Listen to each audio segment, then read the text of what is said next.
RG Kar medical college হাসপাতালের প্রাক্তন অধ্যক্ষ সন্দীপ ঘোষের বিরুদ্ধে আর্থিক অনিয়মেরও তদন্ত করবে সিবিআই।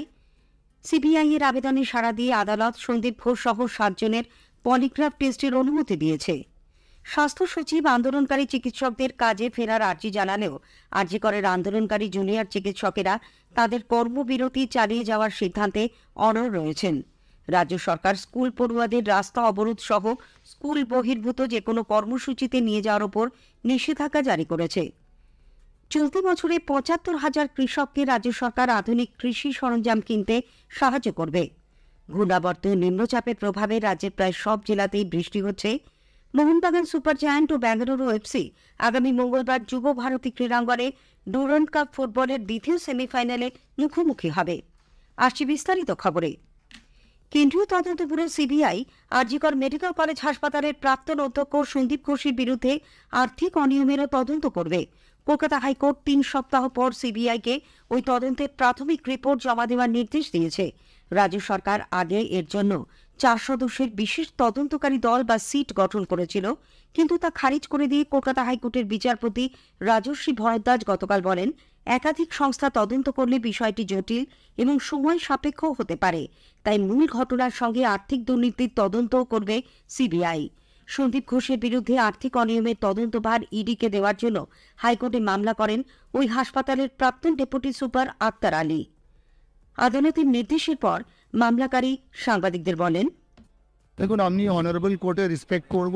আমি অসংখ্য ধন্যবাদ জানাবো যে আমার এই আবেদনটা উনি মঞ্জুর করে সিবিআইকে ইনভেস্টিগেশন করতে দিয়েছেন। আমার এই যে লড়াইটা যেটা আমি শুরু করেছি, এই সংগ্রামটা আমার ওই ছাত্রদের জন্যে যাদেরকে ডক্টর সন্দীপ ঘোষের মতন লোক টার্গেট করতেন, তাদের জীবন থেকে খেলা করতেন, এগুলোকে প্রিভেন্ট করার জন্যে আমি আশা করছি কি এবার জাস্টিস হবে। এদিকে তৃণমূল কংগ্রেস বলেছে, আরজিকর কাণ্ডে সিবিআইকে তদন্তভার দেওয়া হলেও তারা কোনোই অগ্রগতি ঘটাতে পারেনি। দলের নেতা কুণাল ঘোষ গতকাল সাংবাদিকদের বলেন, এক্ষেত্রেও সিবিআই তদন্তের কোনো সুরাহা হবে কিনা তা নিয়ে তারা সন্দিহান। এদিকে সিবিআইয়ের আবেদনে সাড়া দিয়ে সন্দীপ ঘোষের পলিগ্রাফ টেস্টের জন্য আদালত অনুমতি দিয়েছে। শিয়ালদা আদালত গতকাল সন্দীপ সহ 7 জনের এই পলিগ্রাফ টেস্টের সম্মতি দেয়। অন্যরা হল এই ঘটনায় ধৃত সঞ্জয়, 4 চিকিৎসক ও এক সিভিক ভলান্টিয়ার। পলিগ্রাফ টেস্টের মাধ্যমে খুন ও ধর্ষণের ঘটনায় সমাধান সূত্র খুঁজে পাওয়া যাবে বলে তদন্তকারীরা আশা করছেন। সন্দীপ ঘোষকে গতকাল 8ম দিনেও সিবিআই আধিকারিকরা সিজিও কমপ্লেক্সে জেরা করেন। সেই সঙ্গে ধৃত সিভিক ভলান্টিয়ার সঞ্জয় রায় ঘনিষ্ঠ কলকাতা পুলিশের এএসআই অনুপ দত্তকেও গভীর রাত পর্যন্ত জেরা করা হয়। 8 থেকে 15 আগস্ট পর্যন্ত কর্তব্যরত পুলিশ কর্মীদের মধ্যে 10 জনকে জিজ্ঞাসাবাদ চলে গভীর রাত পর্যন্ত। ধৃত সঞ্জয়কে গতকাল শিয়ালদা আদালতে তোলা হলে আবারও 14 দিনের জেল হেফাজতে পাঠানো হয়েছে।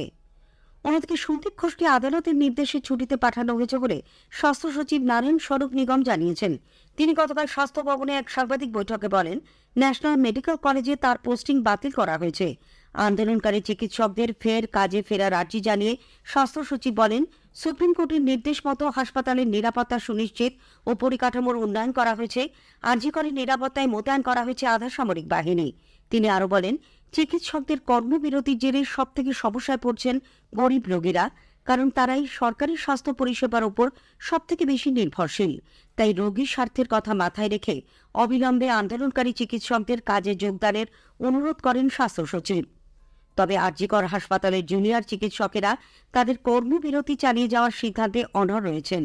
আন্দোলনরত চিকিৎসকদের এক প্রতিনিধি দল গতকাল সিজিও কমপ্লেক্সে সিবিআই আধিকারিকদের সঙ্গে দেখা করে তদন্তের গতি প্রকৃতি জানতে চান। দুপক্ষের মধ্যে প্রায় 1 ঘণ্টা কথাবার্তা হয়। পরে চিকিৎসকেরা সাংবাদিকদের বলেন, তদন্তের বিষয়ে এখনই কিছু প্রকাশ করা যাবে না বলে সিবিআই এর পক্ষ থেকে তাদের জানানো হয়েছে। তদন্তের অগ্রগতি তাদের কাছে সন্তোষজনক নয় বলে জানিয়ে আন্দোলনকারীরা কর্মবিরতি চালিয়ে যাবেন বলে স্পষ্ট জানিয়েছেন। 11 দিনের কর্মবিরতির পর কল্যাণী এইমসের আন্দোলনরত চিকিৎসকেরা অবশ্য গতকাল কাজে যোগ দিয়েছেন।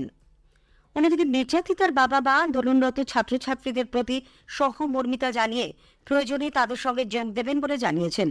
মর্মান্তিক ঘটনার 14 দিনের মাথায় তারা গতকাল সাংবাদিকদের মুখোমুখি হয়ে বলেন, ছাত্ররা যে আন্দোলন করছে সেই আন্দোলনের পাশে আমরা আছি, প্রয়োজন হলে এরপরে আমরাও গিয়ে ওদের সঙ্গে যোগ দেবো, কারণ আমরা বিচার চাই। পরিষ্কার কথা, আমরা এর একটা বিহিত এবং বিচার চাই। নিরপেক্ষভাবে যে আমাদের ডাকবে আমরা তাদের সঙ্গে গিয়ে আন্দোলনে যোগ দেবো। আমাদের একটা মেয়ে চলে গেছে, সমস্ত মেডিকেল স্টুডেন্টদের এখন আমরা ছেলে মেয়ে মনে করছি এবং আমরা সবসময় ওদের পাশে থাকবো। কংগ্রেস নেতা অধীর রঞ্জন চৌধুরী বলেছেন, এই ধর্ষণ ও খুনের ঘটনার প্রতিবাদে যারা আন্দোলন করছেন যে কোনো সচেতন নাগরিকই তাদের সমর্থন করবেন ও করছেন। এদিকে আজও বিভিন্ন সংগঠনের পক্ষ থেকে এই ঘটনার প্রতিবাদে বিক্ষোভ কর্মসূচি গ্রহণ করা হয়েছে। বাম ছাত্র যুব সংগঠন এসএফআই, ডিওয়াইএফআই, এআইডিডব্লিউএ, পশ্চিমবঙ্গ রাজ্য কমিটি ন্যায় বিচারের দাবিতে আজ লালবাজার চলো অভিযানের ডাক দিয়েছে। বেলা 1:30টায় কলেজ স্ট্রিটে জমায়েত করে ওই অভিযানে সামিল হবে তারা। মৌলানা আজাদ কলেজের পড়ুয়া ও প্রাক্তনীরাও আজ বিকেলে কলেজের গেট থেকে ধর্মতলা মোড় পর্যন্ত এক বিক্ষোভ মিছিলে সামিল হবেন। হিন্দু, হেয়ার ও সংস্কৃত কলেজিয়েট স্কুলের ছাত্ররাও বিকেলে স্কুল প্রাঙ্গণ থেকে এক প্রতিবাদ মিছিলের ডাক দিয়েছে। স্কুলের প্রাক্তনী, শিক্ষক শিক্ষিকা, অশিক্ষক কর্মী ও অভিভাবকদেরও এই মিছিলে যোগ দেওয়ার আহ্বান জানানো হয়েছে। শৈলেন্দ্র সরকার বিদ্যালয়ের প্রাক্তনীরাও বিদ্যালয়ের সামনে দুপুর 2টো নাগাদ এক জমায়েতের ডাক দিয়েছে। স্কুল পড়ুয়াদের প্রতিবাদ আন্দোলনে যুক্ত থাকার ক্ষেত্রে সরকারি বিধিনিষেধ আরোপ করায় তারা এই কর্মসূচিতে স্কুল ড্রেস পরিহিত কোনো ছাত্রকে যোগ না দেওয়ার আহ্বান জানিয়েছে।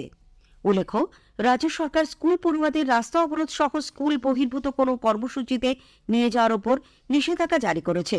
প্রতি জেলা শাসককে বিষয়টি নিশ্চিত করতে নির্দেশ দেওয়া হয়েছে। নবান্ন থেকে গতকাল ভিডিও কনফারেন্সের মাধ্যমে এ নিয়ে জেলা শাসকদের সঙ্গে বৈঠক করেন মুখ্য সচিব ভগবতী প্রসাদ গোপালিকা। সেই বৈঠক থেকে তিনি নির্দেশ দেন বলে প্রশাসনিক সূত্রে জানা গেছে। কোন রকমের প্রতিবাদ, রাস্তা অবরোধ সহ নানান কর্মসূচিতে স্কুল পড়ুয়াদের ব্যবহার না করার বিষয়টি নিশ্চিত করতে বলা হয়েছে। মুখ্য সচিব জানিয়েছেন, স্কুল পড়ুয়াদের এ ধরনের কর্মসূচিতে নিয়ে যাওয়া কোনো মতেই অনুমোদনযোগ্য নয়। কোথাও এরকম ঘটনা ঘটলে তা খুঁজে বের করতে হবে। কোনো জায়গায় এরকম কর্মসূচি নেওয়া হলে তা বন্ধ করতে হবে এবং যারা ওই কর্মসূচি গ্রহণ করছেন তাদের বিরুদ্ধে পদক্ষেপ করতে হবে বলেও স্পষ্টভাবে জানানো হয়েছে। শিক্ষার অধিকার আইন উদ্ধৃত করে এক নির্দেশিকায় বিদ্যালয় শিক্ষা দপ্তর নির্দেশিকা জারি করে জানিয়েছে, কোনো রাজনৈতিক কর্মসূচিতে স্কুল পড়ুয়ারা যোগ দিতে পারবেন না। পাশাপাশি তাদের কোনো রকম শারীরিক নিগ্রহ করে শাস্তি দেওয়া যাবে না বলেও স্মরণ করিয়ে দেওয়া হয়েছে। শিক্ষানুরাগী ঐক্যমঞ্চ, নিখিল বঙ্গ শিক্ষক সমিতি, এবিটিএ সহ বিভিন্ন সংগঠন এই নিষেধাজ্ঞার তীব্র প্রতিবাদ ও তা প্রত্যাহারের দাবি জানিয়েছে। পশ্চিমবঙ্গ মধ্যশিক্ষা পর্ষদ অনুমোদিত বিদ্যালয়গুলিতে এবার 6ষ্ঠ থেকে 10ম শ্রেণী পর্যন্ত সামেটিভ ইভ্যালুয়েশনস বা মূল্যায়নের উত্তরপত্র অভিভাবকদের দেখাতে হবে। পর্ষদের পক্ষ থেকে গতকাল এই সংক্রান্ত এক বিজ্ঞপ্তি জারি করা হয়। পড়ুয়াদের অগ্রগতি সম্পর্কে অভিভাবকদের অবহিত করাই এই উদ্দেশ্য। স্থানীয় সংবাদ শুনছেন আকাশবাণী কলকাতা কেন্দ্র থেকে। রাজ্য সরকার চলতি বছরে ৭৫,০০০ কৃষককে আধুনিক কৃষি সরঞ্জাম কিনতে সাহায্য করবে। এজন্য খরচ হবে 250 কোটি টাকা। এই প্রক্রিয়ায় সম্পূর্ণ স্বচ্ছতা বজায় রাখতে এবার অনলাইন লটারির মাধ্যমে প্রাপকদের বেছে নেওয়ার সিদ্ধান্ত হয়েছে। কৃষি দপ্তর সূত্রে জানা গেছে, এবছর থেকে কৃষি যন্ত্রের জন্য আর্থিক সহায়তা প্রকল্প বা এফএফএসএম এর অধীনে কৃষকদের যন্ত্রপাতি কিনে দেওয়ার ক্ষেত্রে অনলাইনে আবেদনের পদ্ধতি চালু করা হয়েছে। গত 20 আগস্ট থেকে কৃষি দপ্তরের পোর্টালে এই আবেদন নেওয়ার প্রক্রিয়া শুরু হয়েছে, চলবে 9 সেপ্টেম্বর পর্যন্ত। তারপর আবেদনকারীদের মধ্যে লটারি করে কৃষি যন্ত্রাংশ দেওয়া হবে। এদিকে ভারতের খাদ্য সুরক্ষা ও নিয়ামক সংস্থা এফএসএসএআই রাজ্যগুলিকে কৃষিকাজে কীটনাশকের ব্যবহার কম করার ক্ষেত্রে জোর দিয়ে এর জন্য একটি আন্তঃমন্ত্রক কমিটি গঠনের আর্জি জানিয়েছে।